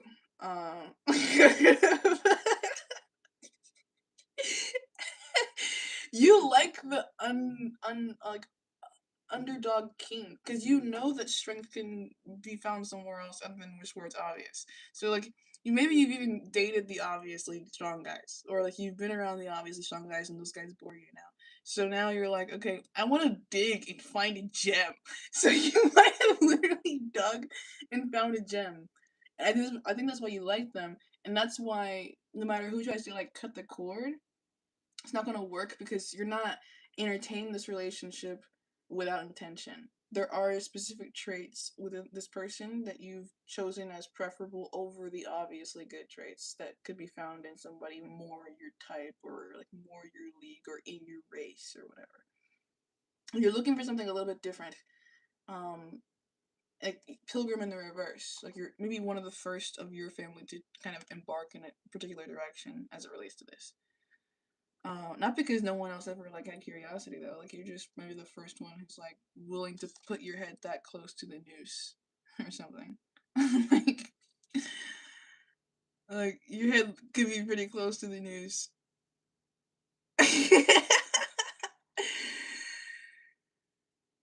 That is so funny. You're like, yeah, I don't care about that. That's cool.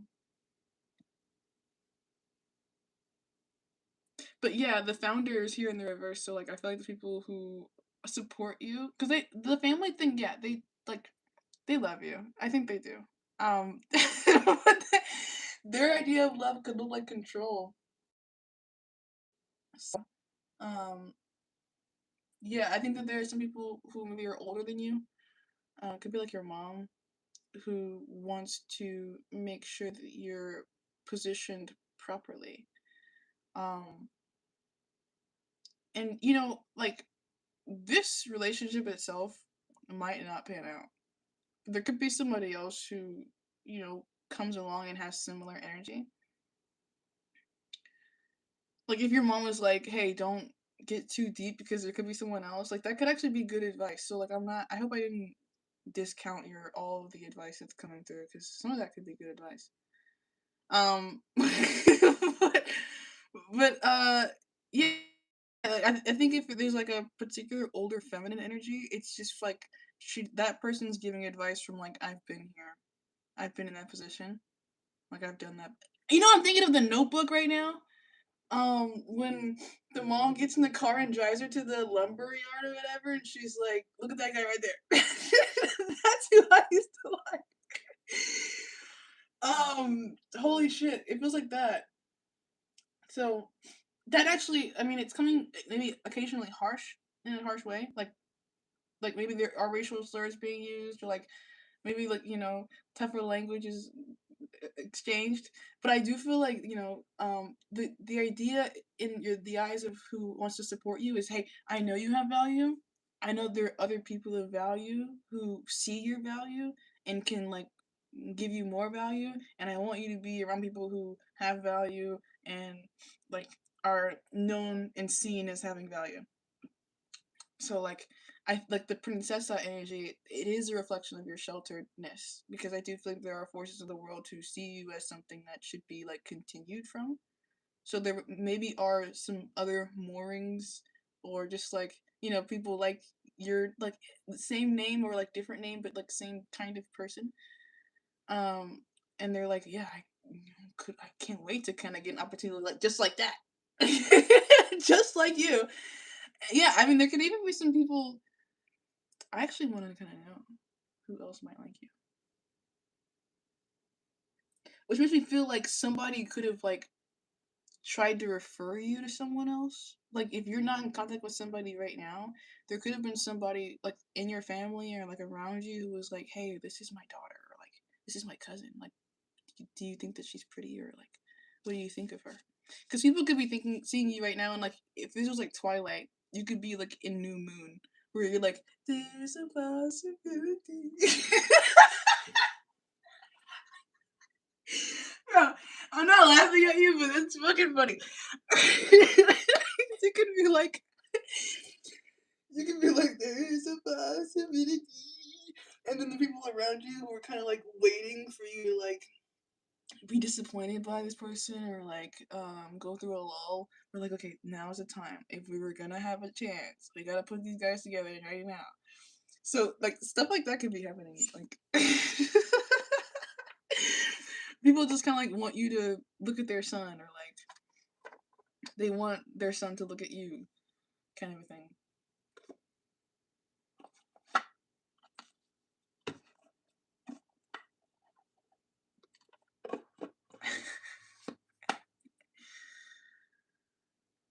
And you might be thinking like, hey, there's like a lot wrong with me. Um, which could be subconsciously part of the reason why you like brown people. It's because you're not like committed to like this internal idea of purity or perfection. So you don't mind being with somebody who's not perfect. Um, which I think is humble and respectable. Uh, but I do think there are some other people in your arena also who are just even seeing your imperfections. So who might else? Yeah, like because an example for me is I honestly am rarely attracted to black guys as much anymore. I know it sucks and it's hard to hear myself say that, but I know at the end of the day, if I go out in the world, they're looking at me as if I'm one of them. Not that I'm not, but that's the way that I look. So I think I'm talking to a white woman right now. Like your last name is pretty German, so I think that there are other guys who are like in your category who are thinking of you as like you're one of me and I'm interested. So I wouldn't like not engage with that if you're interested in any way in any of those particular guys. Like you don't have to force yourself obviously, but if that interests you, I think there are opportunities abound.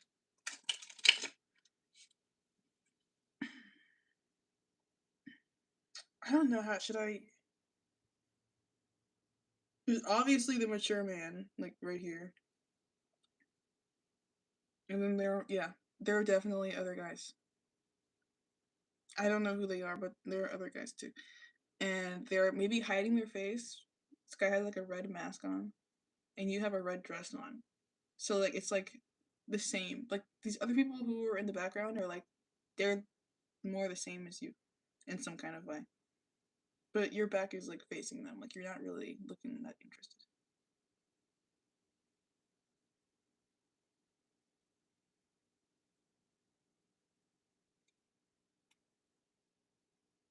Sudden wealth. There could be somebody who has a lot of money who likes you. Thief who wants to steal you away from someone else. Just like be open to it. Just think about it. Like you don't have to like abandon this endeavor. But there are other psychopaths with other things to offer you. You're not limited to just this guy. Um, so yeah, consider all your options, and that could be some of the advice that is coming through to you from like older women. Um, because like women in my family settled down kind of early, and I think if there was probably advice I was gonna get from women in my family, it would be to consider my options. Okay, I'm gonna get some closing guidance for you. And this is gonna come from the Woodland Wardens. So more animals. And then I need a smoke break, bro. I definitely need to smoke. I'm letting you know, I'm not gonna keep my smoke from you. It's not a secret.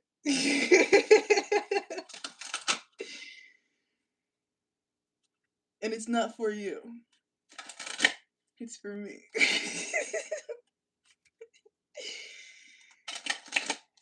Okay. So what's the closing advice for Princesa? What does she need to know in order to maintain her alignment with her most fulfilling outcomes in all aspects of life? The Hound in pair in reverse. This is loyalty in reverse. You can like somebody and still do other stuff. And this is not the advice I normally give, but this is the advice that I'm giving to you now. Like, if this is not everything, that's totally cool. We could do more than just one thing. As long as you're being honest, because the background is blue, like really integral, strong blue. As long as you're not defying your own moral compass, I think you're okay. You'll know naturally how much is too much and how much is not enough, and I think you're good at detecting what that is. We have the Frog and Lotus metamorphosis. So you could be like, starting to see yourself and the world around you a little bit differently. Like, maybe not shaming yourself so much for things that are natural to you or primal to you with the Hound here. Like, you might have went through phases where you were like rejecting certain things. And you might hair. The test name for the psychopath test is hair. And then the hair comes out here for new opportunities. I think you're probably going to continue to attract psychopaths. So, the good thing about that is these people are also usually high achievers. So as far as you aligning with somebody who can go the distance and take you somewhere, I think that's pretty much a guarantee.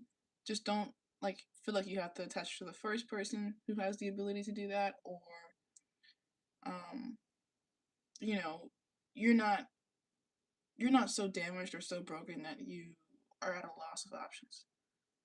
I wonder if there was any kind of idea in your mind, like, I'm damaged, I'm broken, I'm damaged, I'm broken, where that came from. Or if it's the opposite and you're like, I'm good and I want to avoid becoming corrupted. Because you could be seeing your family occasionally as a corrupting force. Like, these people make me do bad things, or they put bad ideas in my head about other people. I think that you're learning that both of these things are kind of like, there's a truth to maybe both sides, and what you're determining right now is what your balance is. It's like, because you're looking like maybe you're crazy too. We have the Finch and Peach romance. Like, let it be fun. All these cards have blue backgrounds, so it doesn't really matter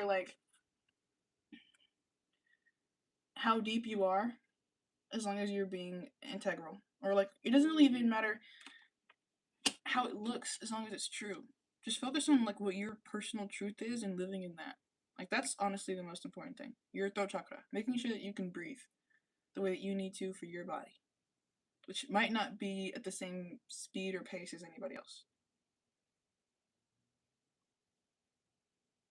And you don't have to have a decision made now. I don't think that the people who you're interfacing with, like this person particularly, has made a finite decision either. So you don't have to be the best person. You don't have to be the best person. If there is anything that's kind of evil or bad, or corrupted about you, I think that there are people who are willing to meet you right where you are. And they will pierce it. They won't even see you as something that doesn't belong with them. They will be able to recognize you because they're the same way, or because you're approaching it from a different direction as them, so they know what's behind you. Okay, so I hope that helped you and I gave you everything that you needed. And thank you for your patience with me and your trust in me as your reader. And now, yeah, I need a break, so I'm gonna end this and I'll maybe see you in the next one. Bye.